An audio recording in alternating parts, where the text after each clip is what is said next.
for it, let them know with a good hearty amen. Amen. Kids, the night is yours, brother. Good morning. It's afternoon. Yeah, Or evening. I am, sometimes you prepare a message, you get ready for it, and then God tries you in that very thing you're preparing for that same day. Just as a warning, because talking about getting cut off at the knees. I take about what I'm going to preach on very, very, very seriously.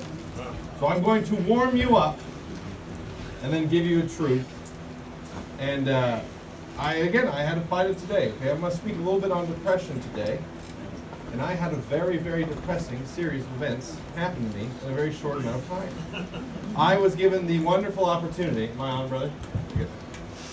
To go to the Gold Dredge Tour that you guys have around here. And it was awesome. We got to go, and I got to just get in touch with my pioneering, gold panning, prospecting spirit in the most American way possible, right? I waddle roughly 20 feet to a train. That train then takes me comfortably around this little lake to their prospecting camp, but just in case I don't want to bother myself with looking left or right, they have a nice little digital display that shows me what is just outside, just in case I am so fearful of the outside, I cannot handle looking away from the screen. So I roll around the tracks and I see all these beautiful 3D animations. I go there and I get the full, real prospecting experience. I sit on a padded cushion in a nice trough of water. My bench not back at all. My back not bent at all. And I panned and I panned. Now I panned and panned and panned. For some reason I took a quantity over quality approach. I'm not kidding, kids. We all sat down at the same time, right? Now I'm gonna give you the. I'm just gonna let you know. I'm gonna paint a picture. So, me and 400 other fat lazy tourists all sit down at the same time at these things, and we start dredging, right? We start going through things, we're panning, right? And then this kid walks up and he goes, "Hey, you're gonna have a little internal competition between you and your wife about who can dredge more gold?" And I was thinking, well, we weren't 2 seconds ago, but now it's on, right? So for some reason that didn't speed me up, it slowed me down, right? I went into matrix mode. I could see every ripple of every wave. I was willing the gold to the bottom, right? I look up after an untold amount of hours, and there's no one else sitting there. I'm all by myself. My wife's done, my children are done, and I still have a substantial amount of silt to go through. So I finished, okay, right, I'm gonna speed it up a little bit. That was my first mistake. I should have stuck to my guns, right? Went through the turtle hair kind of thing, get it all done, get my flakes, put my flakes, then I make a mistake of not just quitting, right? Make me like a man and quit, right? I preached on that. I should have just been like, you know what? Who needs competition? I'm done. I should have said that because I could feel it in my gut. This wasn't going to end well.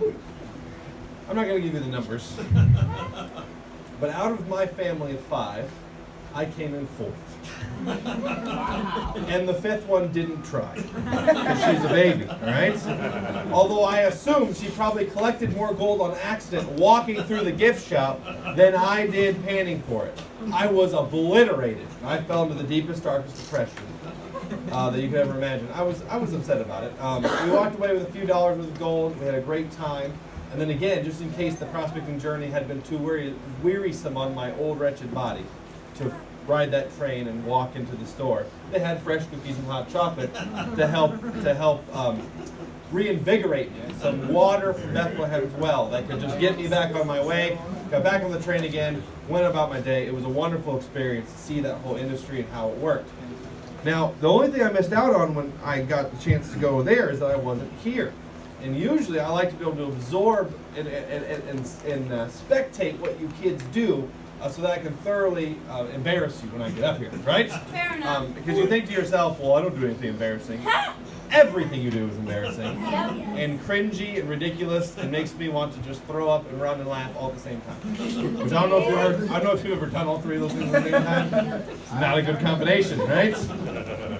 But unfortunately for you, I knew this might happen.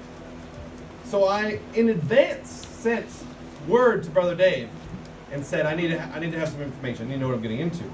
So I asked Brother Dave, I said, hey, send me a list of your wretched, most vile, wicked, sinful teenagers so that I could pray that they find their way out of the miry clay or drown in the lake. Either way, they can leave camp better than they came. Either turn to Jesus or put in the grave, right? So he gave me a few names, just a few, the ones that really stood out. A Delilah Albert? Could you raise your hand, please? Oh! If it isn't Nay Tough. How many are familiar with this? First of all, I'm a victim of racism. I'm pretty sure. What?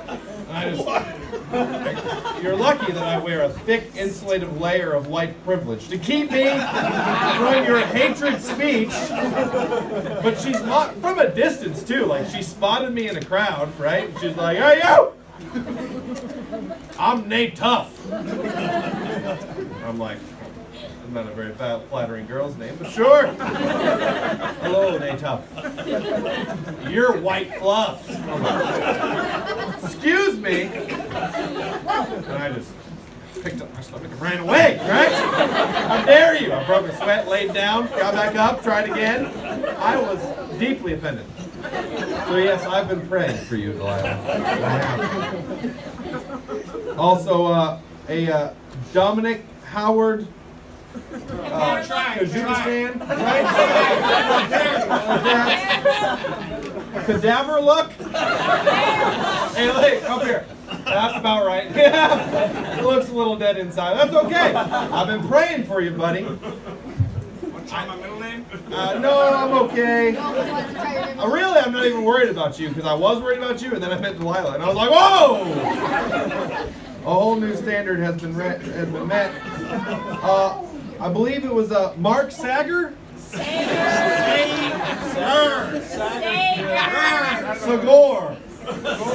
Sagaraga. Saggy Bob. What? Where are you? Who are you?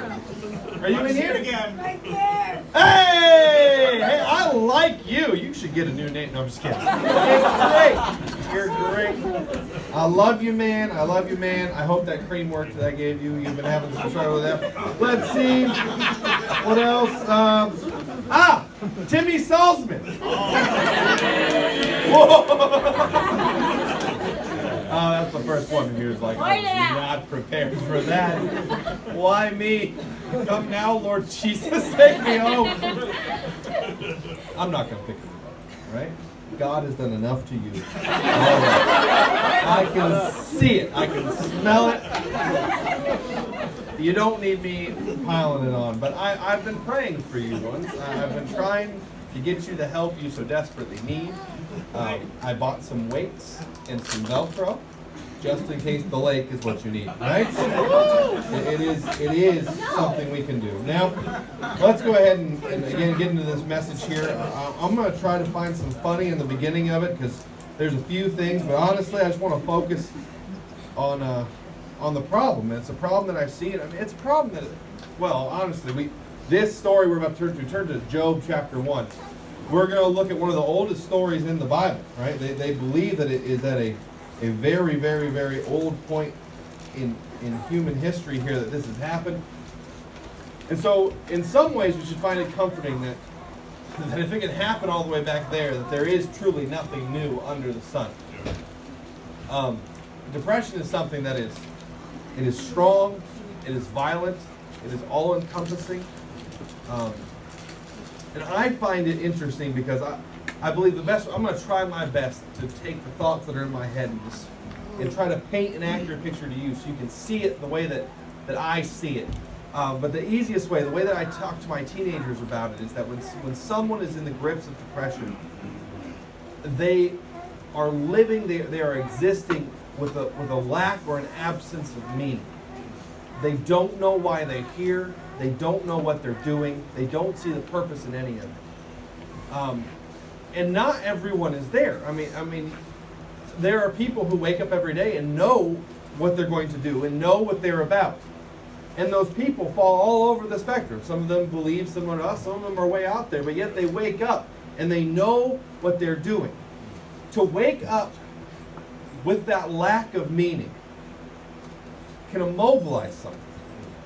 And those adults in this room and teenagers in this room who have experienced a true depression, a true lack of meaning, and the effect that can have on their life, I will tell you that all of them would take almost any physical affliction you would like to give to them instead of that depression.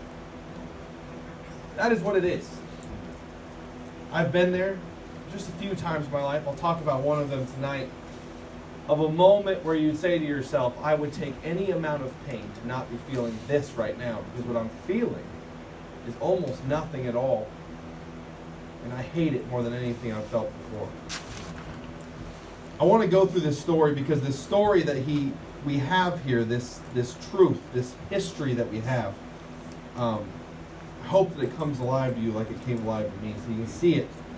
Now, here's the problem, is that when you're talking about your lack of meaning, when you're talking about that depression, there has to be a measure of meaning.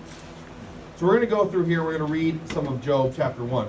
There was a man in the land of Uz whose name was Job, and that man was perfect and upright, and one that feared God and eschewed evil. Paints a very vivid picture. This guy is that guy. He's not just that guy. Let me tell you something. He's actually that guy. Hey, we've all had people that we look up to. Some of you look up to people right now, whether they be men in your church or men in your family, someone that you know that would fit this list in your mind. That man is perfect, upright, and one that fears God and eschewed evil. Sometimes, and by the grace of God, you will be right some of those times. Sometimes you will have a hero of the faith, and you will see them, and you will uphold them, and you will follow them, and they will not fall. They will start, fight, and finish this thing. And they will go to the grave having held to this. Not perfect in regards to no sin or never make a mistake, but perfect as in complete. Perfect as in they have every component. They are striving in every way to be closer to God. And I can say, one thing I can say about Job is that the Bible does not lie. He was this way. This is who he was. Verse 2. And there were born unto him 7 sons and 3 daughters. I've talked with a few parents who have a lot of kids. And I've gotten the same answer every time. Now the only exception is if it's some unlucky, poor, unfortunate soul who has nothing but daughters. You ask them, is it difficult to raise daughters? And they're like, no, it's the best thing ever. I love my daughters. It's great. Okay. There are somewhere in the world right now, there's some poor soul that has to wake up every day from his mud hut, walk up a volcano, put on a mask, walk down, grab some precious metals from near that volcano where it's bubbling up and coming over, and if their mask slips, they will die in one failed breath. They walk back up holding that 100-pound brick back to their village to trade it for just a few pennies so they can have enough cornmeal to feed their family, to live another day, to go over the mountain and get more rock. If you were to ask that guy, how's your life? He'd probably be like, fine. This is what me and the boys do every day. Let's go up to Death Mountain, grab some rocks, and head home. I'm eating some corn and cheese tonight. Yeah. Yeah. I'm sorry, that guy's a little bit wrong. My life is awesome, right? You sit that guy with 10 minutes of video games, could change his whole life, right? He's going to have a terrible perspective on the rest of this. Yeah, that's being those poor parents who only have girls, right? It's the best ever. You don't know any difference. You tell this whole side of the room hurts. And I'm sorry. 7 sons, 3 daughters. If you were to ask Job, which 3 were the hardest? He'd go, oh, don't ask silly questions. I don't have time for it, right? He'd move on. 7 sons, 3 daughters. And still, no one can figure out what they're thinking or feeling. It's just absolutely crazy. Verse 3, his substance also was 7,000 sheep, 3,000 camels, 500 yoke of oxen, 500 she-asses, and a very great household, so that this man was the greatest of all the men of the east. And his sons went out and feasted in their houses, every one his day, and sent and called for their 3 sisters to eat and to drink with them. Hey, this is the ideal situation. He is a God-fearing man in everything that encompasses. He has a nice, healthy, steady family, and so you can find a lot of independent fundamental Baptists in those 2 groups right there. I think you can. Are you a man who fears God? Yes. Do you have a lot of healthy children? Yes. Are you rich? Ooh. No. We all get around in this 16-passenger bike. Everyone pedals. We live stacked on top of each other. Like you have bunk beds? No, like we just sleep and we alternate throughout the night. You notice that my clothes look very clean. Yes, because we have to swim across the lake to get to town every day. That'll really freshen me up a little bit. Like, I've not met a lot of God-fearing people who have a lot of money and have a huge family. Now, I have met some happy individuals, no kids at all, God-fearing people, all the money in the world. It's just like it's just laying around. Job had it all. He really did. Big family. God-fearing. Way more sheep than anyone has any business having. I don't know what you do with that many sheep. Oh, hey, and don't forget. That's what I was going to tell you here. 500 yoke of oxen, 500 she asses in a very grace household. 3,000 camels. You know that they used to race camels? You ever heard 3,000 camels racing? That'd be the best. I also thought about it too. I was like, could you imagine how good of an illustration you could have on my first message I preached here at camp? If you had 3,000 sheep and 3,000 camels all trained to the beat to be like, what is that behind you, Saul? And just, that brother, wherever he is, he made a great camel noise, like eerily close to what a camel should sound like. Could you imagine 3,000 of him? Could you imagine? This guy had it all. Now I'm getting to a point here, kids. Verse 5. And it was so, when the days of their feasting were gone about, that Job sent and sanctified them, rose up early in the morning, and offered burnt offerings according to the number of them all. For Job said, it may be that my sons have sinned and cursed God in their hearts. Thus did Job continue. Now, the beautiful thing about sacrifice, the beautiful thing about what that sacrifice is that it's not something done. I mean, even in the Old Testament, in all those books that you skip when you're doing your Bible reading because they're boring to you, right? Gotcha. Right now, you go through and you read about those sacrifices that they put in. None of them were done in a spirit of fear, of trembling. If I don't do this, I'm going to be destroyed. That's the wrong attitude in which to sacrifice. It's a sacrifice because this is owed to God, right? I have done something against Him, and I need to bring something forward to Him because I recognize that not only does He have every right to be mad at me as a sinful human, but I'm as upset as I can't believe I've hurt a precious God. I cannot believe that He would still even allow me to bring sacrifice. And if He chose to give me what I deserve, He would be just in what He is doing. It is an act of grace that He would allow me to bring this sacrifice to Him. Now, that is something amazing to do for yourself. But to have the forethought of, I'm going to bring sacrifices for my children. Because my children might have opposed God. And if God were to look at my children and say, your children have turned against me, and punish my children for their odd against God, He would be totally justified in doing so. I've met a lot of parents. I've met a lot of loving parents. But every mama in this room, every mama bear in this room will say the same thing. I am peaceful, and I am happy, and I am loving, and I am the most just laid-back woman you've ever met.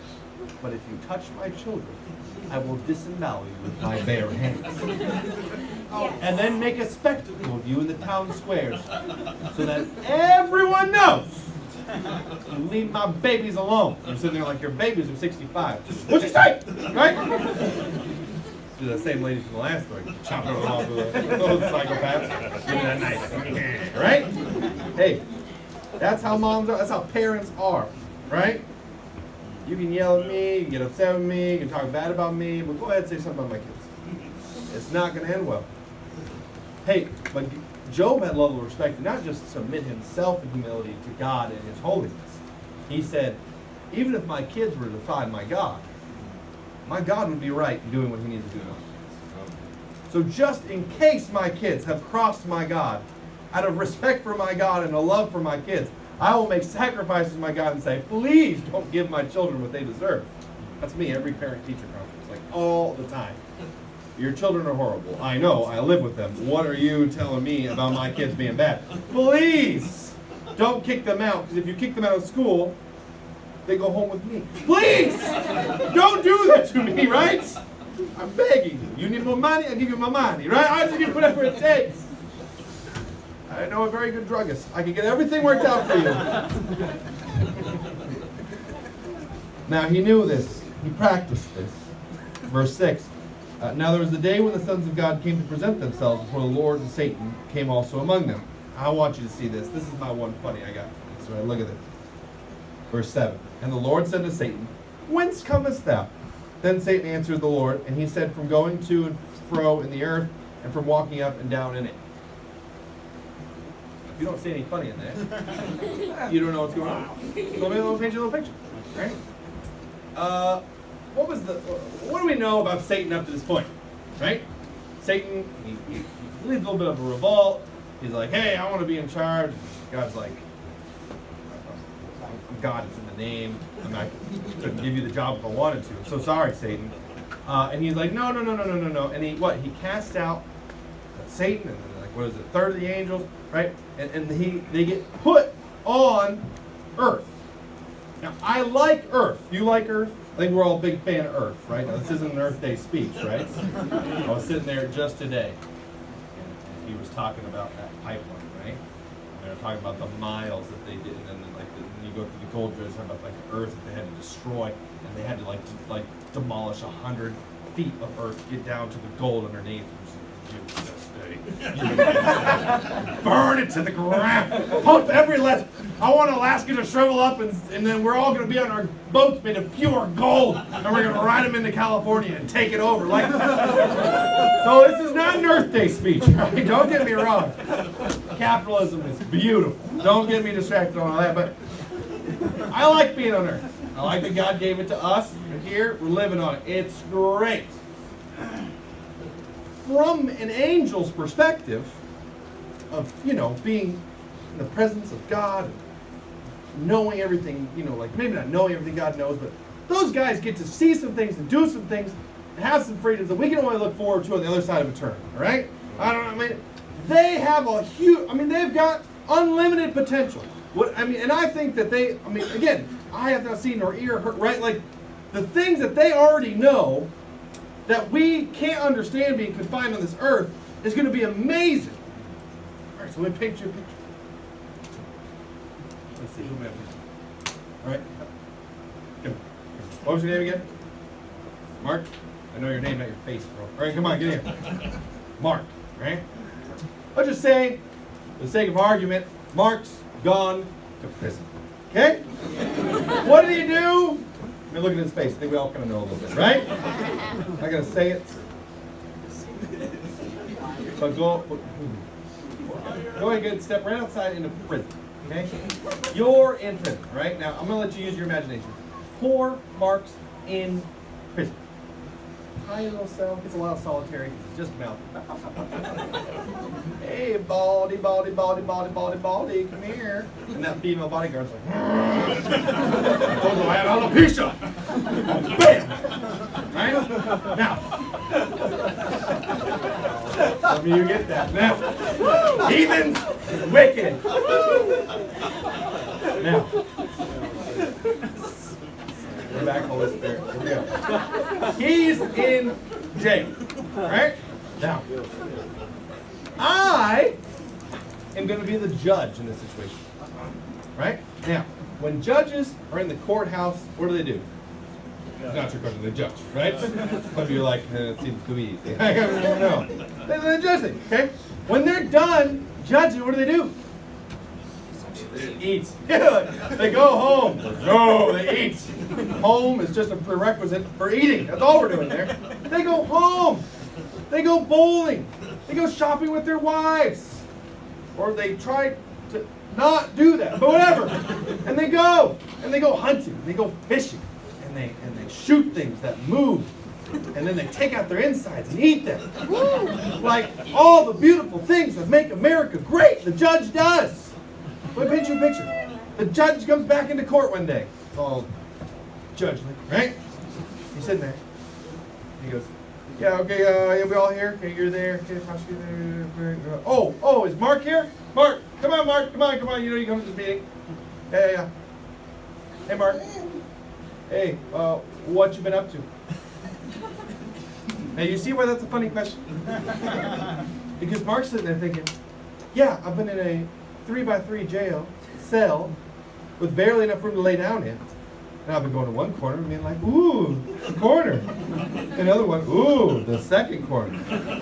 Ooh, the third corner. Ooh, the fourth corner. And he's sitting there talking to the judge going, one of these days we'll find that fifth one. I'm not sure. All right, just keep looking, all right? So again, look at it. God goes, hey, Satan, what you been up to? He goes, you know, going back and forth on the earth. Running around the circle. And you're like, ooh, I feel like a left turn. Left turn. Oh, take this, America. Right turn. Whoa. NASCAR drive. I don't know if anybody like that. You're like, oh, I'm an angelic being trapped on this earth. I've seen everything 100 times. None of it's particularly interesting because I know what's on the other side. I've been trying to hurt, maim, and mutilate people. But you're pretty good at stopping me from doing that too. So yeah, lots of fun. And I'm sure all the other angels were snickering. Probably eating their angelic soft serve. You know what I mean? Wearing their street clothes, having fun. He's all locked up, tangled up, not tied up with Jesus. He's just like there. So you go ahead and sit down, Mark. You read that, right? The Lord said to Satan, whence comest thou? Like God didn't know where he was, right? He just wanted to hear him say it. Hey, Mark, where you been? Jail. Yeah, you ever been to any of those court proceedings where they make him like read off like what it is, right? He's like, hey, what about this, and this? He's like, yeah, I murdered a little bit. So you're a murderer. Say it with me. You're a murderer. Okay, good. I just want everyone else to know you're a murderer, right? That's kind of one of those things, right? Where you been, Satan? Oh, on the earth, right? Said from going to and fro on the earth and from walking up and down in it. The Lord said to Satan, hast thou considered of my servant Job, that there is none like him in the earth, a perfect, an upright man, one that feareth God, and escheweth evil. Then Satan answered the Lord and said, doth Job fear God for naught? Hast not thou made a hedge about him, and about his house, and about all that he hath on every side? Thou hast blessed the work of his hand, and his substance is increased in the land. But put forth thine hand now, and touch all that he hath, and he will curse thee to thy face. And the Lord said to Satan, behold, all that he hath is thy power, only upon himself put not forth thine hand. So Satan went forth to the presence of the Lord. Here's where things take a bit of a turn. Remember, so far all we have in the story is God's on board with this. God brought it up. God approached the subject. Hey, he's not the author of confusion. He does things with purpose. Right. And that's why this part of the story is in there. It's because we don't want you to think that what Job went through is anything but what it was. It was God saying, I've got something to do in Job's life, and we're about to get it done. Verse 13, and there was a day when his sons and his daughters were eating and drinking wine in their eldest brother's house. And there came a messenger unto Job and said, the oxen were plowing, and the asses feeding beside them, and the Sabeans fell upon them, and took them away. Yea, they have slain the servants with the edge of the sword, and I only am escaped alone. Tell them. Now we're going to go through these one by one. We're going to go through. We're going to look down at verse 22. Let's see. Verse 22. In all this, Job sinned not, nor charged God foolishly. Okay? So, the Sabeans come in. And they're all kind of together, and they weren't too far apart. But for the sake of argument, the Sabeans were an enemy to Job. If you didn't know they were an enemy, it all clicked very fast when they murdered everything he owned, right? That's a dead giveaway. Unless you're Samson, you can see the writing on the wall, right? Don't braid my hair. Wake up. I look so cute, right? Oh yeah, don't put me in ribbons, right? Like little she knows, not Joanne's within miles of here. Where's she even going to find ribbons? You wake up, still probably your hair braided in little pigtails, covered in ribbons. It's all good. If you don't weave it together, now he's just making stuff up to test her out, right? You don't weave. No one. They don't weave hair in a weave. Like if you weaved my hair, right? If you balance 2 ping pong balls in your nose while quoting the alphabet backwards, he's never gonna do that. It's all good. Wakes up, runs away, kills a bunch of guys with a weave still in his hair, and then he thinks, "Yeah, I can tell her my actual weakness." And she'll love that I'm being honest with her so much, she won't even try to do it. And then shave my head. Not good, right? Unless you're Samson. Job's not stupid. Hey, the Sapiens came, they destroyed all this stuff of yours. Well, that's not good, right? Job handles it pretty well. We know, we don't see his immediate reaction, but we know. Now, the measure of meaning. I think oftentimes in our life, a measure of meaning that we use is our victories over the enemy, both in and of ourselves and the victories in other people's lives. Hey, I've known a lot of Christians who see, as long as the church is going well, they are totally on board with God and His plan. Yeah, look at this. Souls are getting saved. We've got this new thing going on. We've got this going on. Like discipleship's going good. Our youth programs are, everything's going good. And yet, all of a sudden you see something happen, whether it's to you or whether it's in a distance, and you go, hey, what? Why in the world would God let the enemy take that ground? You see a young person fall by the wayside. Hey, where's Johnny today? We saw Johnny leave last night. We've not seen him come back. Where was Johnny going? I think we both know where Johnny was going. He was going to those places. Told him not to go. Those people who told him not to go. You think, God, we were on the same side of this. God, He was on our side. That's the enemy. Why would you let the enemy win? We're going about our own personal lives. And all of a sudden, you're praying for it. You're working on it. You're fighting for this cause, putting in the energy. It seems like Satan just sneaks in and snatches it up. And you think, God, how could you let the enemy have a victory in my life? Hey, if it's a measure of meaning, it can happen. Now, a lot of us can handle that because that's very off in the distance. We might lose a fight or two, we might lose these things, and honestly, there's a lot of people who get derailed by this. It's hard to be a missionary. It's hard to be out there. It's hard to be in ministry. It's hard to pour your life and soul into something just to see Satan snatch it away. Now, let's read this next part here. Verse 16. While he was yet speaking, there came also another and said, the fire of God has fallen from heaven, and hath burned up the sheep and the servants, and consumed them, and I only escaped alone to tell thee. And while he was yet speaking. Now look at that though. Verse 16. While he was yet speaking, there came also another and said, fire of God is fallen from heaven, and hath burned up the sheep and the servants, and consumed them. And I only escaped alone to tell thee. You know, I've met some Christians who can handle when the enemy takes ground because they recognize that there's a fight. You know, and unfortunately, I think sometimes it is a coping mechanism for a victory being overtaken that we want to see go a different way. We tend to start saying some very unholy things. You know, like David said, well, the sword consumeth some and consumeth others. You win some, you lose some. It's a dangerous attitude. Well, as long as there's peace in my life, it's okay if that happens to them. But I've seen a lot of Christians derail when it's just an accident that takes place. We've all gotten those reports. Horrific things. And things that don't make any sense.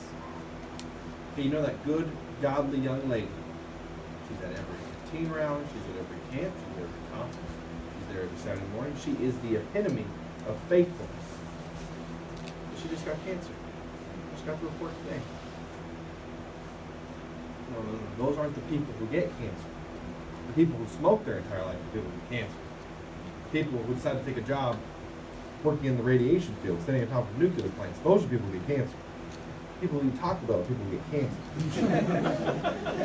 And you're like, this can't be happening. This cannot be happening. An accident, a freak thing, family was driving down the road on their way home, heading home from church. Blindsided. All 6 of them slip into eternity. What kind of God do we serve if he can't protect his own people? See, that's the thoughts the parents are slipping out of our mouth. Why does it even matter if we're all just going to... Those are the kind of people we need. Those are the kind of people who win victories. Gone in an accident. Throw fire from heaven. They're gone. I'll read that next one. Again, where is your meaning? While he was yet speaking, verse 17, while he was yet speaking, there came another. It said, the Chaldeans made out 3 bands and fell upon the camels, and have carried them away. Yea, have slain the servants with the edge of the sword. And I only have escaped alone to tell thee. Hey, here's something else I notice in a lot of Christian lives. They sometimes can handle when Satan wins some victories. Because I'm sorry, but in this world we have very clear enemies. Principalities and powers, just whether it be spiritual wickedness in high places or just people who have been turned over to Satan with a reprobate mind who are attacking the things of God. And sometimes they gain some ground and you think to yourself, man, that's the worst, but God's still God, we're still going to keep going. Okay. And then accidents happen, you think to yourself, it could happen to any of us, at least you make excuses for that, that's okay.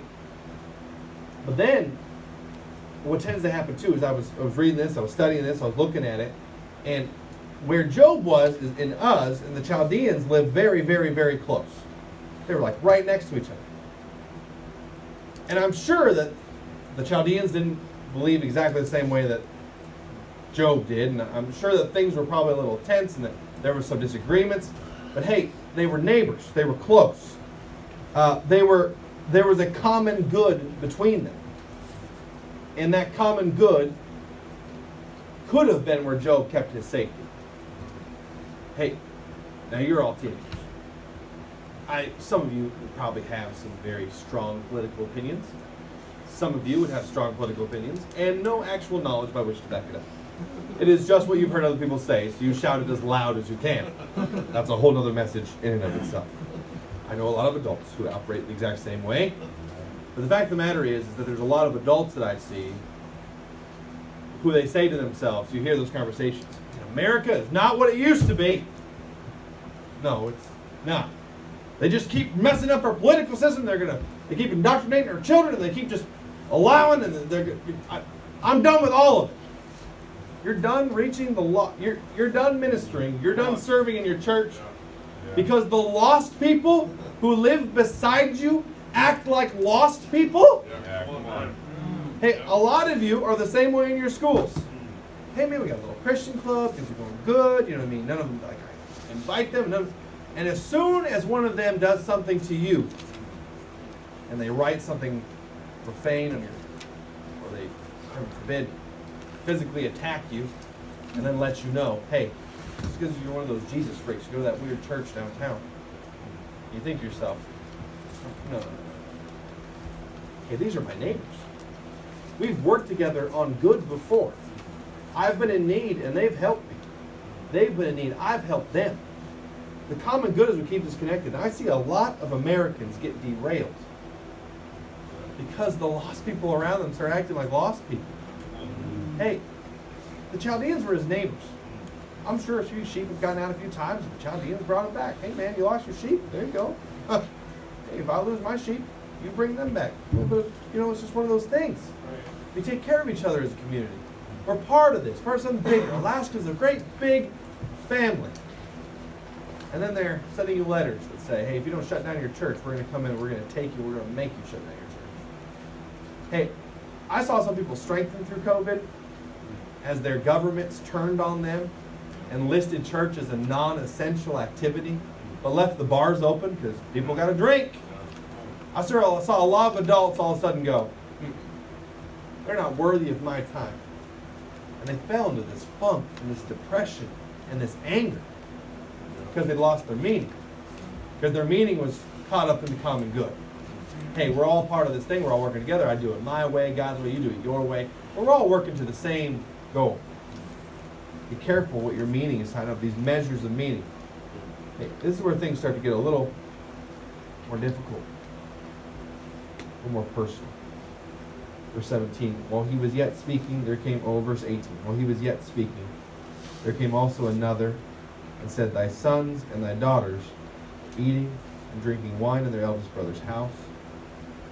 Behold, there came a great wind from the wilderness, it smote the four corners of the house, and it fell upon the young man, and they are dead. And I only escaped alone.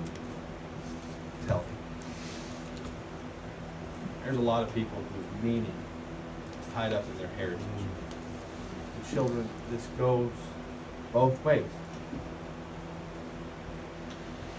There are some of you in this room who are angry at a holy God because your grandparents went too soon. There's some of you who are upset because your parents got taken into eternity. God didn't even ask you if it was okay. God didn't ask you if you wanted parents at your ball games when you grow up. God didn't ask you if you wanted a dad to walk you down the aisle. God didn't ask you if you wanted a mother to help care for you and hold you as things got rough. He just took them from you. Hey, very few things can derail a person faster than having their heritage either direction just gone in an instant. And they turn from a God who loves them because the meaning's gone. Let's keep going and let me give you an illustration here. While he was yet speaking, there came another and said, thy sons and thy daughters were eating and drinking in the older brother's house, and behold, there came a great wind from the wilderness, and smote the four corners of the house, and fell upon the young man, and they are dead, and I only have escaped alone to tell thee. Verse 20, then Job rose and rent his mantle, and shaved his head, and fell down upon the ground, and worshipped.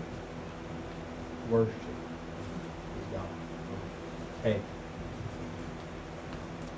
worship is a spiritual thing. Spiritual things are spiritually discerned. And I can tell real quick on someone's face when they walk into church whether they are operating with a lack of meaning or not. Because the things of God start to be sung, and they are stone-faced, the things of God. People are crying, people are weeping. The song service is moving. People are getting help just right there in those verses. God is so good. So good to me. He answers prayer. Oh, he died for me. He's coming soon. God's coming back to take us home. We don't have to be here forever. We don't have to suffer forever. I have a home beyond the blue, and one day, hopefully sooner rather than later, I'm going there. And they are sitting there and nothing happens.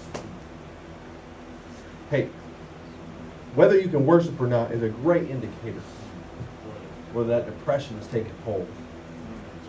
Hey, and then some of you can worship real good in a public setting. Some of you can come in a crowd, feel the rhythm of music, have the song leader getting up there telling you, hey, get into it, smile, and you can feel it, and everyone else is singing, you're like, all right, I'm going to sing, I'm going to worship this God of mine.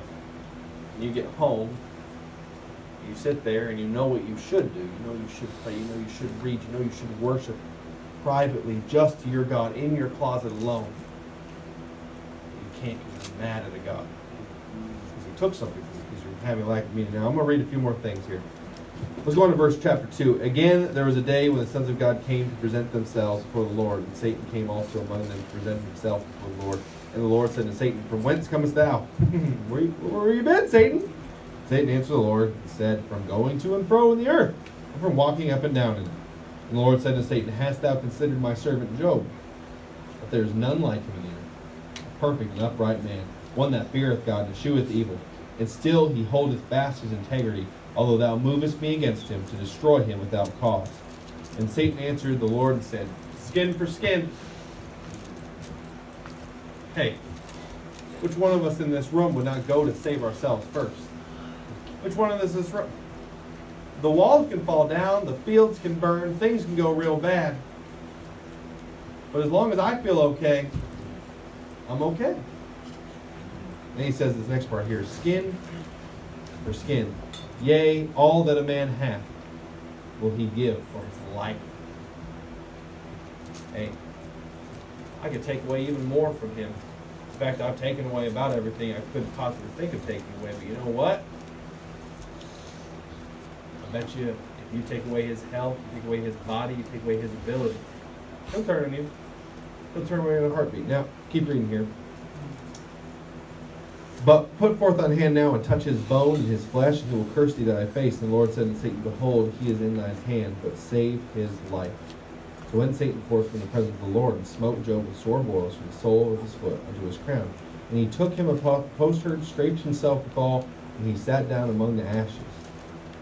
Now, some of you have your meaning tied up in your potential. Some of you know your life is bad. Some of you know you have a bad upbringing. You do not have a stable home. You do not have a stable school.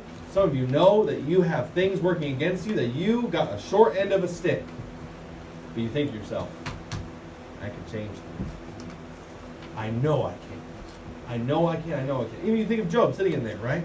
He lost his family. He lost his family. His children are dead. He's sitting there. But a little part of him probably went, you know, I still have a wife. I'm still a man.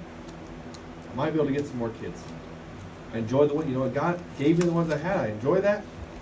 You know what? There's always the potential for more to come in. You know, I lost my sheep and I lost my ox, and I worked day in and day out. And I was up at 4 a.m. to milk the cows and to give them the feed and make sure no one was dying, make sure no one was stuck in the fence. I worked and I worked and I worked. But you know what? I could work again. You know what? I can make something good out of this terrible thing I've been given. I can do it. God want to make sure that Job didn't have that. That should not be the measure of meaning that Job had. So he took his ability away. He sits there in an ash heap, scraping his sores. Cannot move, probably cannot think, probably can barely breathe, cannot walk, certainly. He is completely disabled. Hey, it's one we expect that to happen to the heroin addict who ignores his pastor and ignores his parents. I told you about that last night. We expect them to be curled up in a ball with a breathing tube in, throwing up on themselves, still talking wonderfully about the drugs they're addicted to. Yes, that is what they are sowing, and that is what they are reaping, and that is what they deserve as heroin addicts. But I'm good. I'm a God-fearing young person. My body is my potential. I want to be fertile. I want to have kids. I want to be able to move and to walk. There are missionaries in our state right now who woke up one day, it was gone. Right. Couldn't move, couldn't sit up, couldn't think. Still to this day, they scoot themselves around in a wheelchair.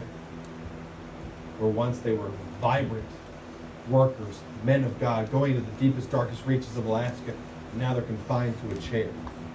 Hey, what is your meaning tied up in? What's going to derail you? Now, things go a little bit even more south here. Verse, as we keep reading here. Behold, there came a great wind. Oh, no, I'm sorry. I got off track here. All right. Verse 9, then said his wife unto him. Then said his wife unto him, Dost thou still retain thy integrity? Curse God and die. Hey, some of you grow up in a home, some of you right before you left camp heard words leave the mouths of the people who love you that would make grown men in this room cry if they heard it. I hate you, and you're worthless, and you will never be anything. Go to that stupid camp, see if I can. I can't change you. I can't fix you. I've talked with young people. I've talked with old people. I've talked with 60, 70-year-old men who are still in the deepest, darkest reaches of depression because of a word their father said to them when they were young. You're not the son I was looking for. You will never be anything. You are worthless and you're a disappointment to me. I wish I could never see you again. If you weren't my son, I'd make sure it happened. You have to live with those words ringing around their head every single day.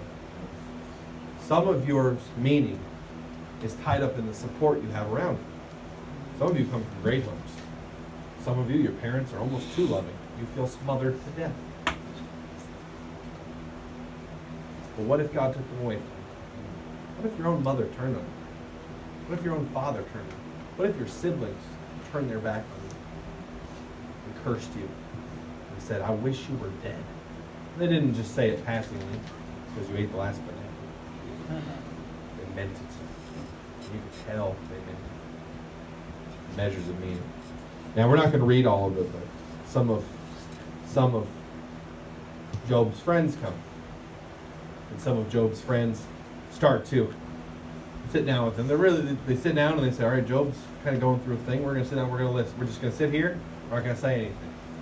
And then Job says his piece. Job pours out his heart. We're going to go into that in a minute. Job finally breaks his silence and cries forth and lets everything he's feeling pour out of his mouth for many chapters. Some of the most beautifully written scriptures I've ever read of a man wailing and lamenting his very existence because of the loss and the depression that he feels. His friends, in not so few words, many words, basically tell him, okay, I hear what you're saying, Job, but I know that you know there's a reason you deserve this. And Job keeps saying the same thing over again. Do you know something I don't know about my life? By all means, if you know a fault that's in my life that would make me deserve this, tell me. And they go, why would God do this to you unless you deserved it? Hey, some of you get that exact same line right now. It's going through your head. Things you can't control. Things, they're not the penalty of your sin. They're parents you didn't pick. They're situations you didn't pick. It's history you didn't pick. It's ailments you didn't pick. There's nothing you did to deserve it. And then that little voice in the back of your head goes, yeah, but you probably did something. God probably knew you had that coming a little bit. Hey, and then they start to challenge his reputation in his community, his reputation with his family. They start to say, well, you probably hurt someone. You probably do terrible things to your family, do terrible things to your wife, you're probably have a horrible thing that you do that you're just not telling us about, and that's why you're going through this. He had his honor. Hey, some grown men that I know could handle almost everything on this list. People could turn their back on them. Family members could die. They could go through terrible things. But heaven forbid someone falsely accused them of something. Oh, so-and-so, he's like this. And you see that pride bubble up within them. No, I would never do that. How dare you? And how dare any of you listen to what they said? Oh, if an accusation comes, we have to hear it. We can't not. No, how dare you even think that I could possibly do that? And they run out of the church of God and forsake the things of God over a simple accusation. Well, why? Because their honor is their measure of their meaning. Now, we're going to go through a few more things. We're ramping up. We've got a little ways to go. I want you guys to know that you are not alone in having some of these things tested in your life. I want you to know that Job felt what you feel. He felt all of it. I tried my best, Brother Dave.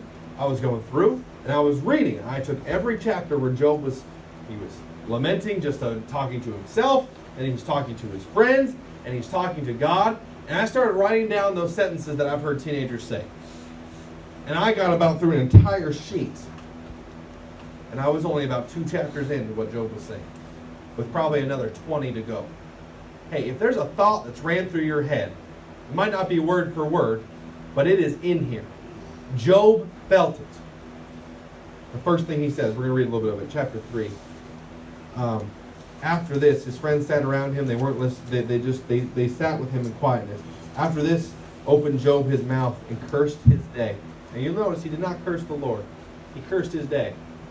And then you're going to find out it's not the day he was in. And Job spake and said, let the day perish wherein I was born, and the night in which it was said, there is a man-child conceived. Let that day be darkness. Let not regard it from above, neither let the light shine upon it. Let darkness and the shadow of death stain it. Let a cloud dwell upon it. Let the blackness of the day terrify it. As for that night, let darkness seize upon it, and let it not be joined to the day of the year. Let it not come into the number of the months.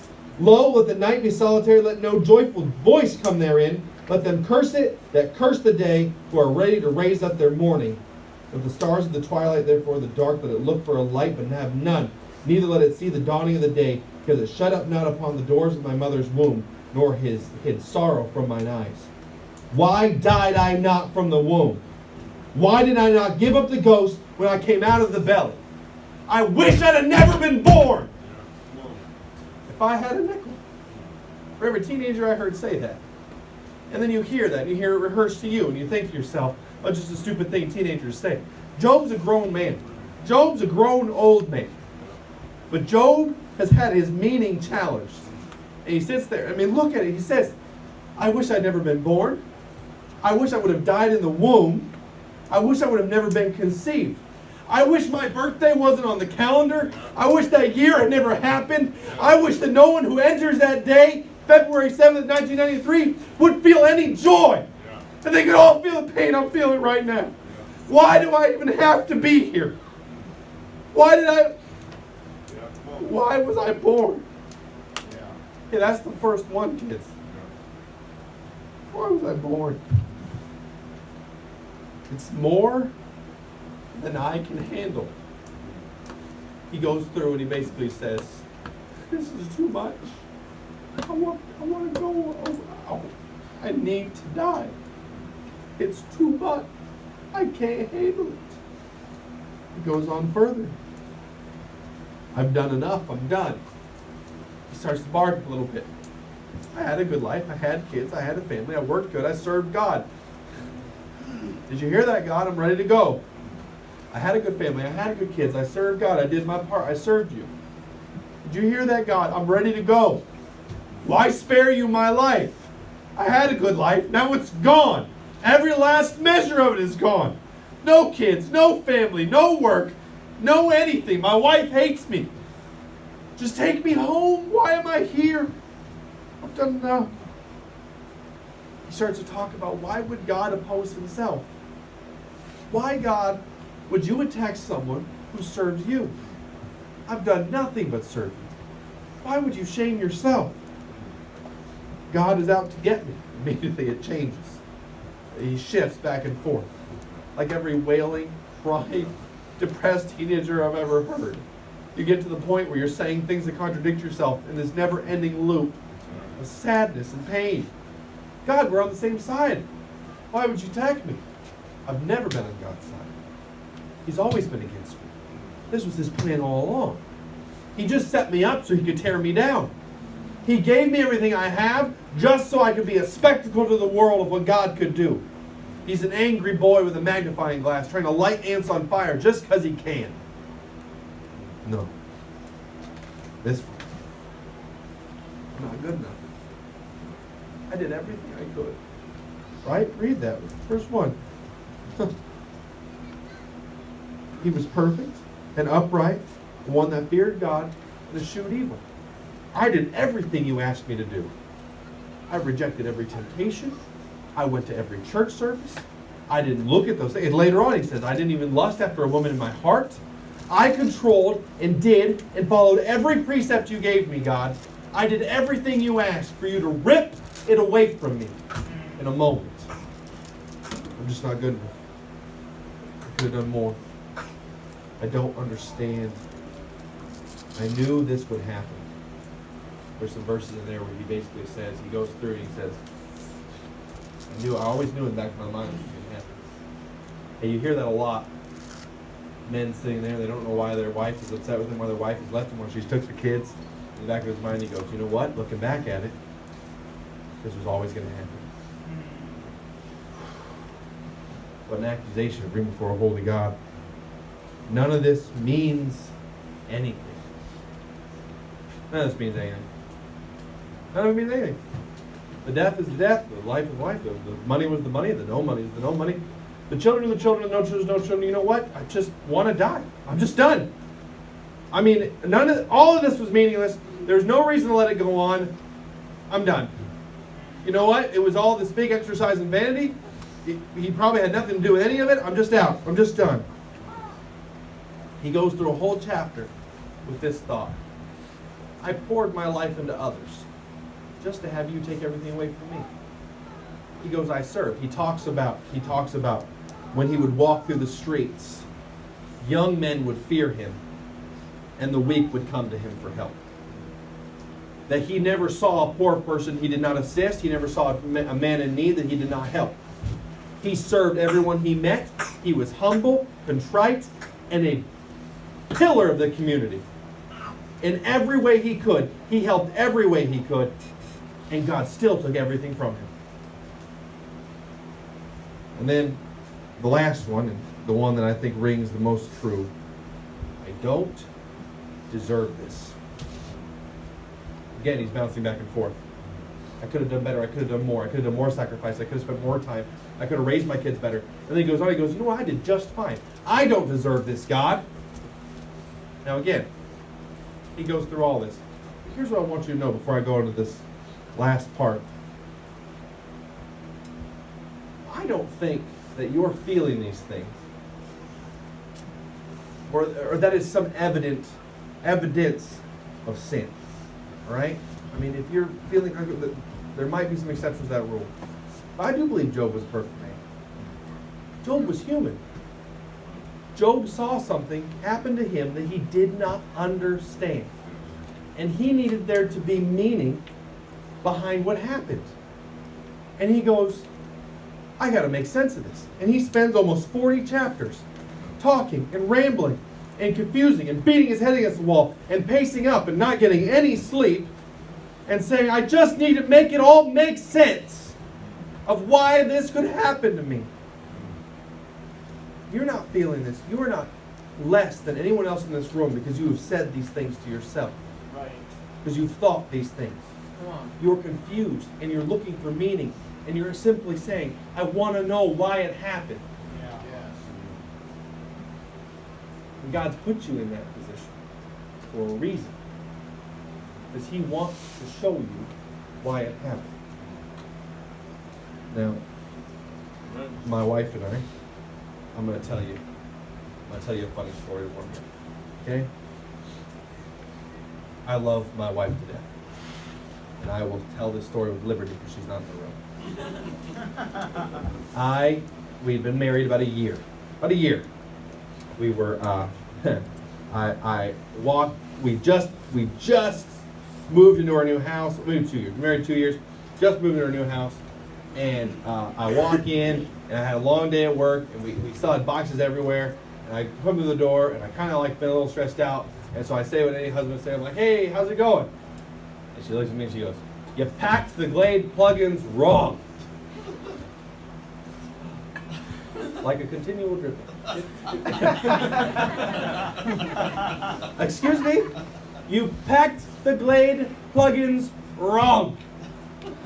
You took them, put them on their side, they spilled everywhere. Now we have our stuff smells like fresh breeze, and we have no Glade plugins for the house. Now, I, in some holy white rage, just sort of black out for a second, because I cannot believe what I am hearing. And so I try to find words that aren't violent or mean or heresy or something to disqualify me from ministry, right? And my mind latches onto the only thing I remembered before I left the house.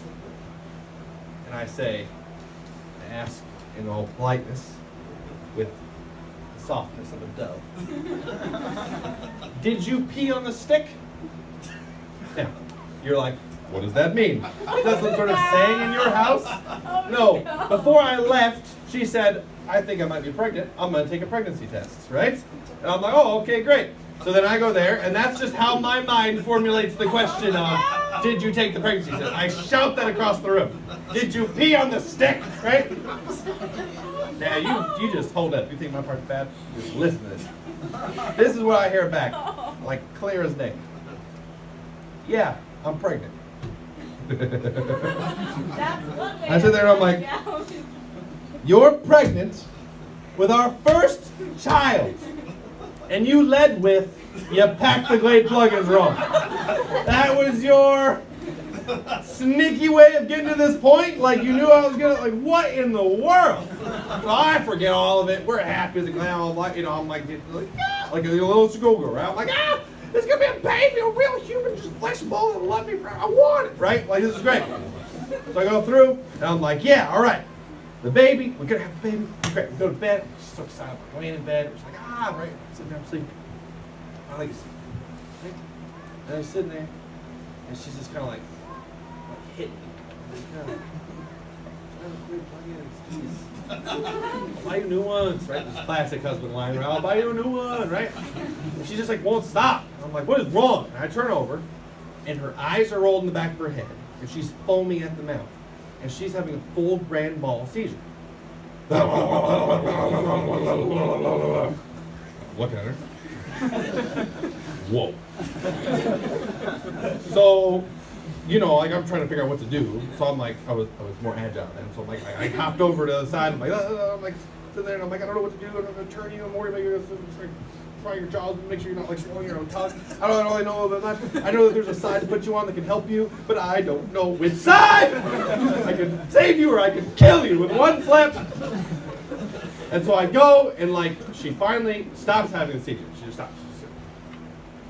And I'm like, Alicia,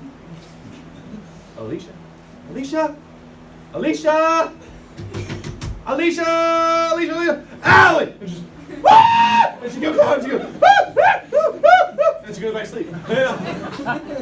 So I'm like, what was that? And I'm like, she's a vegetable, she's brain. All right, try again. Allie, I'm shaking her, and she,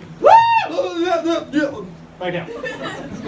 And so I'm like, so I go, and I call 911, right? I'm like, my wife just had a seizure, and I don't know what to do. And I'm like, great, we're on our way, we're gonna come get her. Awesome. So I go in, and I go back, and I'm like, all right. And by that point, she's stirring a little bit, and she's like, what's wrong? What are you doing? What are you doing? The lights are on. I'm like, you just had a seizure.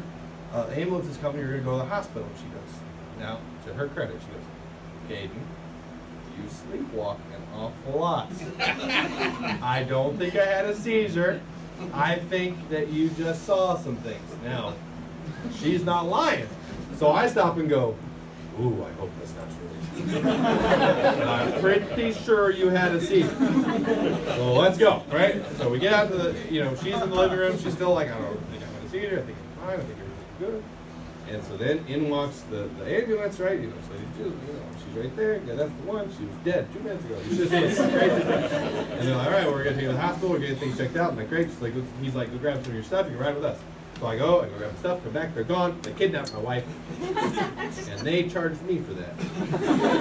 Which now, after being married for 10 years, not a bad deal. But anyways, we go through. And I'm like, so I hop in my car and I follow him, right, and I get to the hospital and stuff. We get in the hospital and I'm sitting there, and we finally get back to that room. They're gonna do all these cat scans and dog scans and rat scans and everything they got, right? They're gonna cut her in half, put her back together, make sure everything's all right inside. And we're sitting there and we're just waiting. So I start talking about our day, right? So I'm like, hey, man, that was that teen rally we went to in Palmer last weekend was a lot of fun. And she's like, we've not gone to that teen rally yet. We go to that this weekend. I go, oh, no. I did not dream that, little lady. We went to that teen rally a week ago. And she goes, no. And so we keep talking. And I'm like, I realize she's missing 2 weeks of her memory. I'm gonna let some of you ponder this for just a split second. And so I go, whoa, hey, whoa, I know something. And I don't want to get into it right now, but me telling you in the hospital after a seizure is better than how you told me. You're pregnant. She goes, no, I'm not. And I'm like, yes, you are. I'm not a miracle worker. Like, I didn't just but you're pregnant. And I'm like, legit, no, like right before you just, stick, feet, everything, right? You're pregnant. So I'm one of the few men you will meet, besides maybe doctors or nurses, who got to tell their wife she's pregnant. I knew, sort of, before she knew. Right? I got to tell her. I love that story. And then out pops Kathleen. She is the most beautiful, perfect, calm, put together little child you'd ever want. a deceitful trick from a holy God to get me to produce more children, right? Gave me a perfect little angel, and I thought, this is the dumbest, easiest thing I have ever done. Every parent I've ever heard complain is a whiny little baby, because this thing is great. It sleeps, it eats, it changes its own diaper. I'm just kidding. We taught it to go outside like a dog. But we're like, it is the best baby ever. So, me and my wife go for our second one, right? We're gonna have another baby, woo! Now, I came home from, I feel like it was either like a camp or something. And I walked through the door. This is years later, not like 2 months later, several years later. And I remember I saw a note on the table, and it read something along the lines of, number 2 is on the way. I immediately ducked. I was like, you're not getting me today. I've watched those Looney Tunes, right? Okay. All right. What does this mean? And I know there's a pregnancy test on the paper, on my table, where I eat. And there it is. And I'm like, oh! And of course, I'm a dude, so I look at it and I'm like, look, it's an indiscriminate amount of lines that I assume means pregnant. She goes, yes. We've had many arguments over that over the years, where I was like, that's not positive. She goes, it is positive. And she texts with a bunch of ladies online, they say, yep, it's positive. And I'm like, nope, they're wrong. And there's a baby. And I'm like, I still deny him to this day. No, I'm just kidding. So we're sitting there, and you're pregnant. Great. So, not that night, but later on, she has the seizures, right? And those of you who have seizures and people who have seizures in your household, eventually, you're just over it. You're like, whatever, like, don't die. But also don't wake me up. Like, give yourself. You were talking about, I had $1 billion in medical fees come through because she wanted to gargle some baking soda in the middle of the night or whatever. Like, I'm done. Like, no, I'm not taking you to the hospital. She couldn't drive for like 6 months. It was very inconvenient to my well-being. She had a seizure. All these rippling side effects of it. So I'm like, I'm not taking you in. I know the seizures. She was fine. No more seizures. We're doing good. We move in, and the baby is just kind of slow. And you're like, you met my children, they're all a little slow. But this one just isn't moving around a whole lot. And it's not moving around a whole lot. And it's not moving around a whole lot. And sometimes the babies get bigger, they just don't move around. But then, we were about 28 weeks along, and my dad is an ultrasound tech, right? So my dad does those ultrasounds that you see, we're like, on the movies, where the baby's just like this perfect image of like a little human being floating, like it's white on a black background. It's just like picturesque. That doesn't exist, but he does do, where he puts it on there and he's like, yeah, that's a head, that's a foot, that's a heart, that's a boy, and that's that. And you go through all these things. He's like, look at that, that's super cool. And I'm like, all I see is. I'm like, it's a nice blob. I love it. It's the best blob I've ever seen, right? Everyone loves their own art, even when it's stupid, right? So there it is, blah, blah, blah, blah, blah. So that's what my dad does for a living.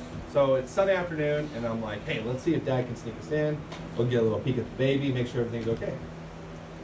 So I go in, and we get led to the back of the hospital. He sneaks in through the back way because he's cool like that. Sliding car gets us in. We go to the back room, and I'm sitting probably somewhere like over here. It's kind of a wide room, probably not as wide as this. I'm up against this wall. I'm corralling my other kid, which she's the nice kid, so she's over there like writing a book or something. And then I'm sitting here, right? And I'm looking, and my dad's over here, and he's getting the ultrasound thing ready. He's got the jelly on it. He's got all this stuff. And my wife's laying down in the bed, and there's a monitor here, and there's a monitor here. My dad puts the probe on my wife's belly, and those of you who know your dad, you know your dad. I could hear my dad cough in a crowded room and tell you it was him. I could hear my dad laugh and tell you it was him. I know everything about my dad. And I hear my dad sigh, just a simple sigh. There was a lifetime of information in that one sigh. And in that moment, sitting across the room, I knew everything my dad knew right then. And then I'm watching as time stretches and moments become years and years become decades as my dad tries to figure out how to tell my wife that the baby's gone. It's gone. And my wife is very clever, very smart, and she picks up right away that Dad's looking at me, he's looking at her, he's looking at the camera, and he finally finds the courage to say it. Says, the baby's passed, the baby's gone, the baby's not there anymore. Now, when you have a baby that's 28 weeks along, you're past the point of the baby just doing what the baby has to do. My wife now has to be led to the back of the hospital so that she can fully give birth to this child that is no longer living. All the pain, all the heartache, everything. No baby. We go back, we're sitting there, and the doctor comes in, they finally make it. The doctor goes, well, we have to get a second opinion because, it's just protocol. I got to use the ultrasound machine. And we, so she brings in the ultrasound machine. She goes, your dad's been through enough. I'm going to do it. She's booting up that ultrasound machine. She can't get the ultrasound machine to work. She can't figure it out. Only qualified person within 100 miles is my dad. My dad has to come in for a second time and confirm that we've lost our baby. And we're sitting there, I'm just asking, we don't know. What do we do? What's next? He said, we gotta give you some medicine. We gotta try to get this process started because your body's not gonna do it naturally. Your body knows it's not supposed to be having a baby yet. So we start the process. And it goes about like you'd expect. And that feeling, I've felt that feeling before, right? That's one of the best feelings. Any of you dads in here know, unless you're cowards and chickens. You know what it's like, right? You're sitting there, your wife is screaming so loud she could break the windows, right? 2 doors over, she's pushing, she's fighting, she's grunting, she's giving it everything she's got. And life just appears. And there's this hiccup and this noise, and there's this crying, and there's this baby, and there's this joy, and it just fills the entire room. I can tell you, I've felt the exact opposite of that feeling. As the baby comes and there's no noise, there's just deadness, nothing. And they take the baby away and start working, and they get the baby together, and I sit there and I curl up on my wife's lap as she sits in this chair, and I put my head on her stomach and I just cry. And she cries. And then I was doing pretty good, and then my dad came in and I gave my dad a hug. And that's when I really, really, really, really, really, really cried. Because I didn't know why this happened.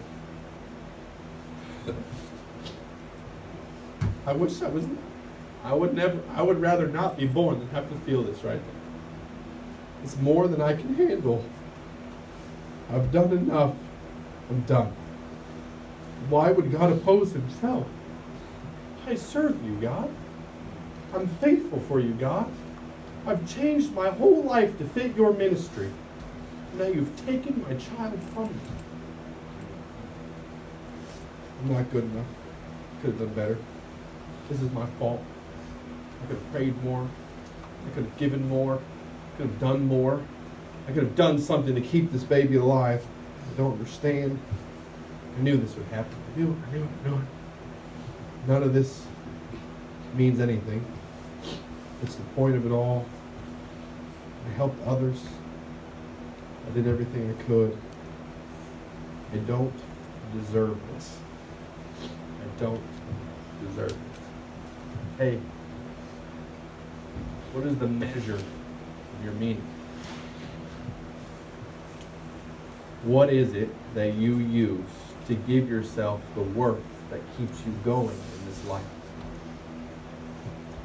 Let's go ahead and keep reading the story here. We're going to fast forward a little bit all the way to the end of the book. We're actually going to start in verse 38. Chapter 38. Job has been having a discourse with his friends and with himself. And he's been saying everything that you could possibly ever hear someone who is confused by what they're seeing. And he finally, in the midst of all this, God speaks up and says something. Verse 38. Then the Lord answered Job out of the whirlwind and said, don't worry about it, everything's okay. I'm going to give it all back to you. I just tested it. No, that's not what he says. He says, who is this that darkeneth counsel by words without knowledge? Gird up now thy loins like a man, for I will demand of thee an answer, thou me. You know, that's not in the training book when they tell you to deal with depressed people. When you've got a young person who's crying and weeping and can't find meaning in the situation that they find nothing but disdain and hatred for. You don't look at him and say, who are you to question God? Gird yourself up. God's got some questions for you now. But that's what God says. Now God says his peace. We're going to start there in verse 2 of 38. Who is this that are over verse 3? Gird up now thy loins like a man, for I will demand of thee an answer, thou me. Where wast thou when I laid the foundations of the earth? That's probably far enough right there. Job was sitting there and he's saying these things. God, you took my family, you took my wealth, you took my honor, you turned my wife against me, you took my health, you took my ability to even get back the things that you took from me. You've forsaken me. Again, he's not accusing God. He's just saying, God, I don't understand. And the first thing God says back is, who are you to tell me what I'm going to do? I am the Lord God Almighty. Were you there when I made this earth you sit on? Well, no, God, I wasn't. No, you weren't. And he goes through chapter after chapter, and God mentions every detail of this earth that he created. He paints a picture of control and knowledge that we cannot even fathom today. Amen. Now go down to chapter 40. Chapter 40, verse 1 through 4. Moreover, the Lord answered Job and said, shall he that contendeth with the Almighty instruct him? He that reproveth God, let him answer it. Then Job answered the Lord and said, behold, I am vile. What shall I answer thee? I will lay my hand upon my mouth. Once have I spoken, but I will not answer. Yea, twice, but I will proceed no further. Then answered the Lord unto Job out of the whirlwind and said, gird up thy loins now like a man. I will demand of thee, and declare thou unto me. Again, he tells him, hey, I told you I created this earth. I told you I control this earth. From the minute, smallest detail to the largest thing you can imagine, I did all of it. Have you figured it out yet? And Job goes, I don't got it yet. And we're going to chapter 42, verse 1. Finally, after a long conversation about God painting these pictures of his control and his holiness and his ability to provide, then Job answered the Lord and said, I know that thou canst do everything, and that no thought can be withholden from thee. Who is he that hideth counsel without knowledge? Therefore have I uttered that I understood not things too wonderful for me, which I knew not. Hear, I beseech thee, and I will speak. I will demand of thee, and declare thou unto me. I have heard of thee by the hearing of the ear, but now my eyes seeth thee. Hey, I can tell you by experience. They bring in that baby. It's wrapped up. It doesn't really look like a baby, but it's there. And I hold it. His name was Timotheus.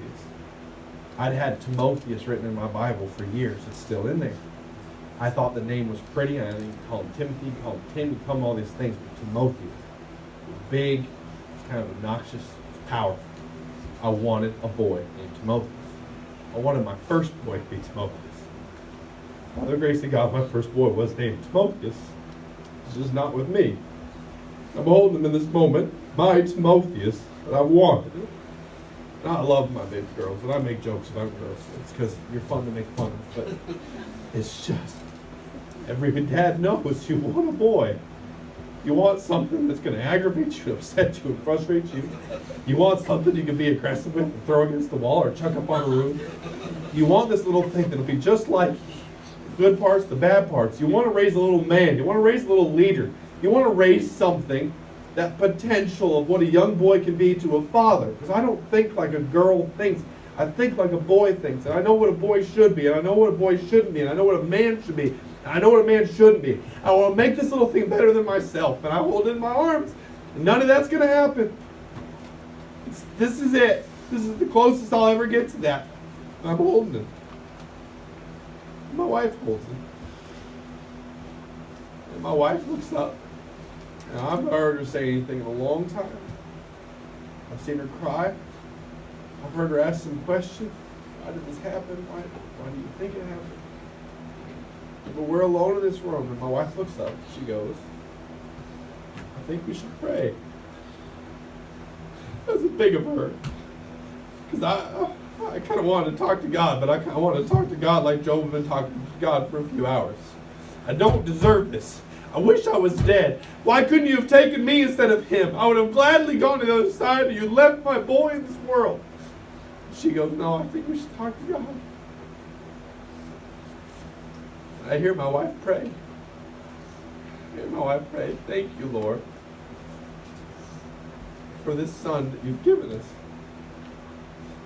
Thank you for giving me the ability to even have children. What perspective in the middle of holding your dead child to be like, it's okay. Some people never even get this far. Some people will kill for the ability to maybe hold even a child that has passed. I get to sit with my husband. Thank you for my husband. Thank you for his strength. Thank you for his willingness. Thank you for allowing him to be here. Thank you for my father-in-law who was there, able to show us that this happened. Thank you for that. And she pours her heart out to God from the perspective of someone who knew their meaning. They're not here just to win victories over the evil. They're not here just to help the common good. They're not here just for their heritage. They're not here just because of the potential, the support, or their own honor. The Lord giveth, and the Lord taketh away. Blessed be the name of the Lord. It took Job a lot of chapters to figure that out. To read that. I have heard of thee by hearing of the ear, but now mine eye seeth thee.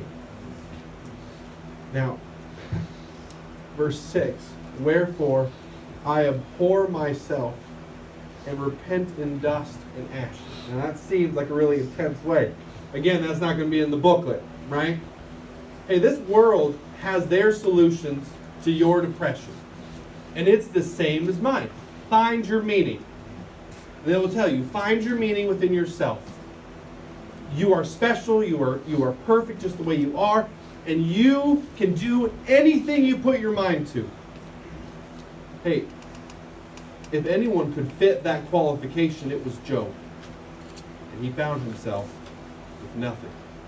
Well, find yourself a community of like-minded people who agree with you with number what? Nothing but positive energy in your life. Surround yourself by a support group of people who are like-minded to you. Job was the biggest, baddest, most honored, most respected guy in town. And he was abandoned the moment he lost his stuff. Hey, the world's solutions cannot fix your problem. If your meaning is wrapped up in anything but God alone, amen, and His holiness, and that what He says goes, because He was here before us and He will be here after us, and He knows what you do not know, and you are His, and you are His to do what He wants to do with you. I don't want my situation. I don't want the family I'm in. I don't want the troubles I have. I don't want those people to be dead. I don't want those people to be gone. I don't want the hurt. I don't want the bitterness. I don't want the abuse that I've suffered, though, Caden. I don't want those things. God gave them to you because He wanted you to learn that He is who He said He is. Now, I want you to see one more thing. I'd never seen this before. I want you to turn real quick back to chapter 9 in verse 33. The last lie that you are going to be told, either by yourself or by Satan, is, all right, I understand what you're saying, Caden. I understand that God is God and that God does what God wants to do. And He can take what He takes and He can give what He gives. And that if I can see Him for Him, I will have the meaning that will carry me through every trouble this life could ever give me. That I could lose everything and everybody and walk this walk truly alone. even not even walk this walk. I could have my whole body taken from me. And I could still recognize that God is God and that I am nothing, and that He is holy. And that being able to be in His presence is enough to find my meaning in this life. But the last lie you're going to tell yourself is, I'm not Job. I'm not perfect. Right. Hey, I've struggled with this. As a young person, as an adult, even reading this story. Yeah, that's tough talk for a guy who is holy and undefiled and perfect and eschewed evil. Yeah, that guy has the ability to finally look at his problems and say, you know what? Yes, God is God. You are holy. Now, I don't want to take anything away from the relationship between Job and God, or you and God, or anything. But I just want you to see this one simple thing. In the middle of Job's rambling in his mourning, he says this statement. Job 9:33. Let's go ahead and go back to 31. Yet shalt thou plunge me in the ditch, and mine own clothes shall abhor me. Okay, verse 30. If I wash myself with snow and water, and make my hands never so clean, yet shalt thou plunge me into the ditch, and mine own clothes shall abhor me. For he is not a man as I am, that I should answer him, and we should come together in judgment. Neither is there any daysman betwixt us, that might lay his hand upon us both. What Job is saying is that I'm just a human. The most beautiful thing, the most holy thing, the most righteous thing I could do is as filthy rags to a holy God. And that holy God is, for some reason, pouring His wrath out on me because of the parents He gave me. He's pouring His wrath out on me because of the home He gave me. He's pouring the wrath out on me because of the ailment He gave me. He's pouring the wrath out on me because of the addictions that I inherited from parents who gave them to me. And how can I even go to a perfect God and plead my case? There's no one between us. You know, there's a lot of times, Brother Dave, I say to my wife, I am thankful I am a New Testament Christian, not an Old Testament one. Because this was 100% true when Job said it. There is no one betwixt me and a holy God. Some of you kids aren't catching up to what I'm saying. So you're going to turn over to Hebrews chapter 4, verse 15. Hebrews chapter 4, verse 15. I'm going to read it for sake of time. For we have not a high priest which cannot be touched with the feeling of our infirmities, but was in all points tempted like as we are, yet without sin. Let us therefore come boldly unto the throne of grace, that we may obtain mercy and find grace to help in times of need. Amen. Hey, Job is sitting there on this earth, pleading out to a God, and he's not even sure if he's listening. He's not even sure if God can hear him, and he knows there's nothing he can do to bridge that gap between him and God. And God looked at that moment and said, don't worry, Job, that time's coming. In a few thousand years, few hundred years, I will become man. Right. I will walk this earth. I will feel every pain you felt, every hurt you feel, every bit of abuse, every bit of pain, everything you could possibly imagine that you go through. I will go through on your behalf. I will die on that cross, and I am innocent. I'll have God who is me, and God will turn His back on me, and I will be absent of the Father, and I will be absent of meaning, and I will experience what it's like to be in the deepest, darkest loathing and have nothing. And I will return 3 days later, and I will roll that grave back, and I will be an advocate, a mediator between you and that God. Oh, Job, if you could see it. Job, you're perfect. Job, you get stuff when I tell it to you. You've been a model student from the moment you were born until now. You were as perfect as a human has ever got. Until that one day when I became human. And I bridged the gap in a way you could never dream of.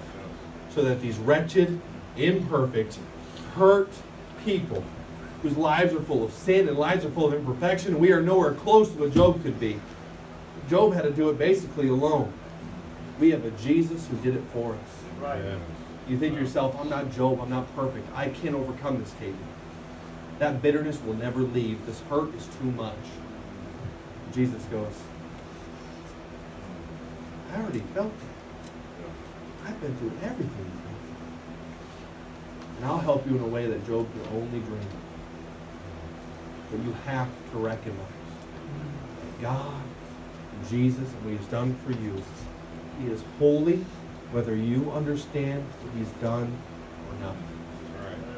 And if your meaning is wrapped up in any other part of this earthly plane, Satan knows it. And just like he went before God, he will come to you. And he will say, I will take those friends. I will take that family. I will take that ministry. I will take that potential. I will take your health. I will take your mind. I'll take whatever it is that will derail you. And Jesus goes, how would you like to never be derailed again? How would you like to have a hope eternal? How would you like to have joy and peace that passeth all understanding? I sat there in that room, held that baby, put that baby in the carriage. They took it away from us. Because they came in and they asked, and they said, how you guys doing in here? I said, we're doing good. We're doing good. Luckily my wife has a little more faith than me. And they took my baby away. And my wife, in her wisdom, says, we should sing. We should sing. We should praise God at a time like this. You have, why? And in that moment she goes, because there will be people with this same hurt in their life. And now I get to help them because I know what they've been through. What a blessing. What a blessing that I could know a hurt that could help a person in need. Hey, that's knowing your meaning. Job knew his meaning. Jesus knew his meaning as he hung on that cross. Right. He wants to help you. I've taken you on this journey. Be honest with yourself. You can start that battle. You can get rid of the sin in your life. Those are good things. But whether you're hesitating to start or whether you have started, you will find yourself in a position where you say, God, I just don't understand. And that depression will start to sink in a way that could derail you and drown you if you have any other meaning but God. Right. So bow your heads, close your eyes, stand to your feet. Lord, I pray you would work in these kids' lives. I pray that they would recognize that you want to help them and that they have a secret weapon in this battle against depression. A God, a high priest, a mediator that fully understands everything they ever could have gone through. I pray that they would give it to you and say, Lord, I don't understand it. I'm still mad. I'm still upset. I still feel some anger. But God, I'm going to start thinking. I know you have a plan. And I'm going to find what that plan is, Lord. I just pray that you would help them, heal them, give them victory over these things in their life. The altar is open, teenagers. The altar is open, adults.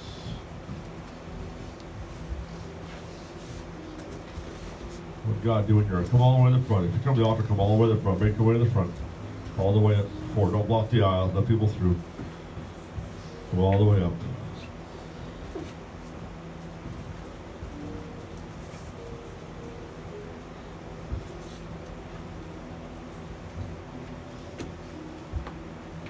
Some of you have suffered hurts in your life that really you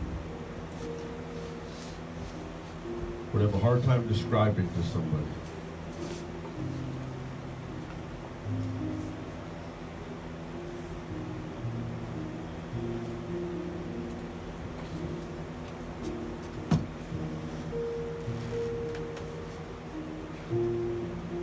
You've asked that same question, why God, why me?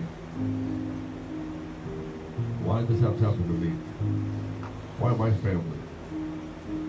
Why is my family been broken apart? Why did I have to suffer that hurt?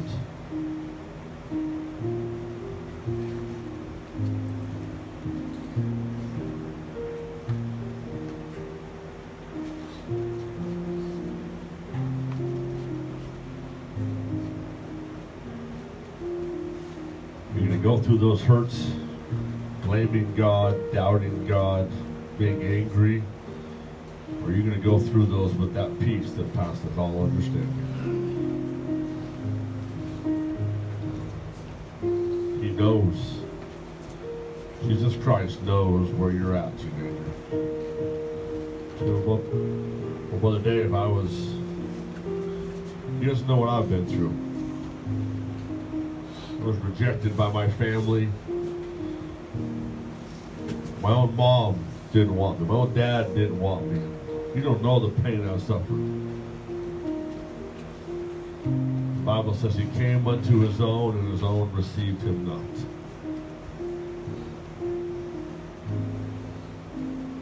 He was rejected by those that he loved.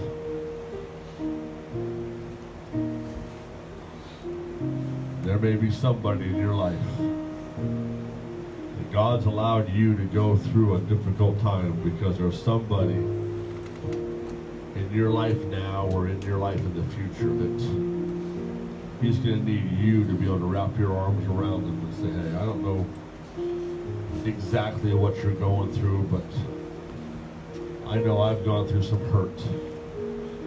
Let me share with you what God's done in my life and how God brought me through.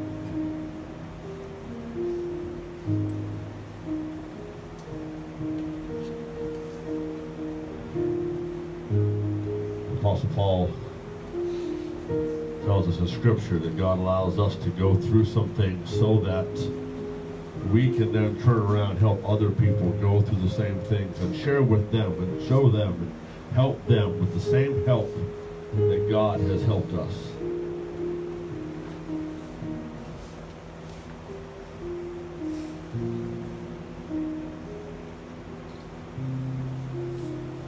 There'll be a young person here tonight and say, well, Dave, I don't know for sure I'm saved. I know I'm a sinner. I know I deserve to go to hell, but I do not know for sure my sins have been forgiven. I just don't have that peace. I don't have that peace that could look at a situation like I heard described tonight and praise God for it. I don't have a peace that can look at a situation like I heard tonight and sing praises to God through that.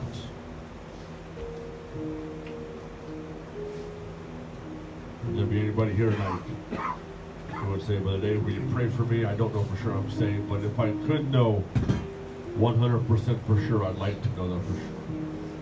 Just slip your hand up. I'd be honored to pray for you. Is there one? Anybody at all? Anybody at all? Slip your hand up. I'd love to pray for you. Is there one?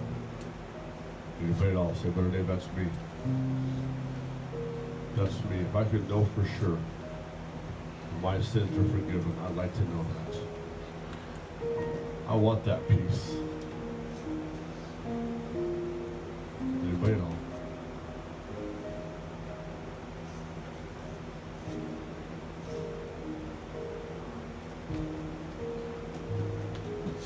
People still praying. We're in no hurry.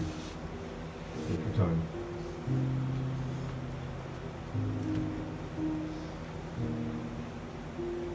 There's no doubt in my mind there's some young people in here that over the years you have suffered hurts that I couldn't even describe.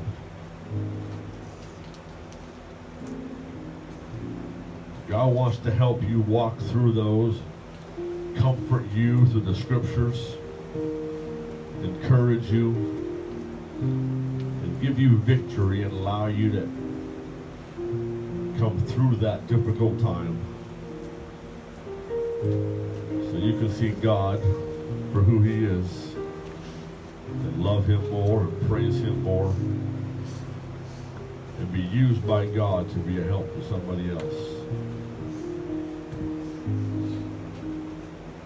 There's adults in this room here tonight. I've seen it in my own eyes. I've watched them suffer hurts as teenagers, as young people.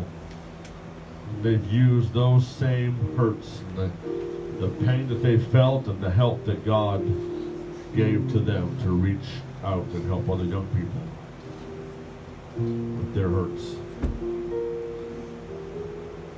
And maybe you, young people.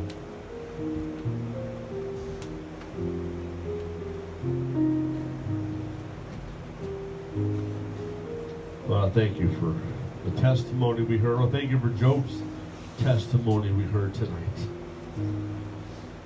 Lord, I thank you for a man who, when you read the last chapter,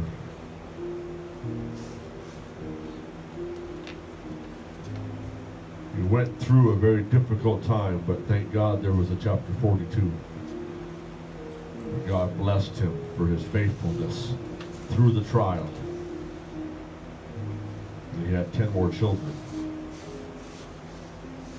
And twice as many animals, and twice as many material things.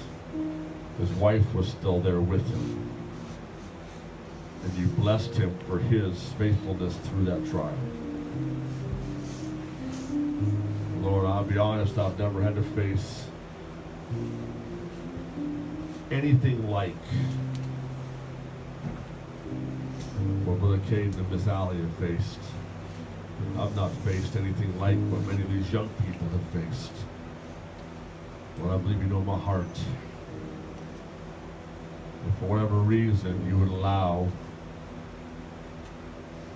difficulty like that. I want to come through victorious. Serving you, praising you, trusting you through the hurt. And looking for opportunities to help other people see you. As he said, I've heard you, now I see you. I see your hand and how you've worked. Thank you for the message tonight. Thank you for how it's affected our hearts. I pray, Lord, we take what we've heard tonight, apply it to our life, and use it to honor and glorify you. Lord, we ask this in Jesus' name. Amen. Okay, thank you. Powerful. Powerful. I'm not sure what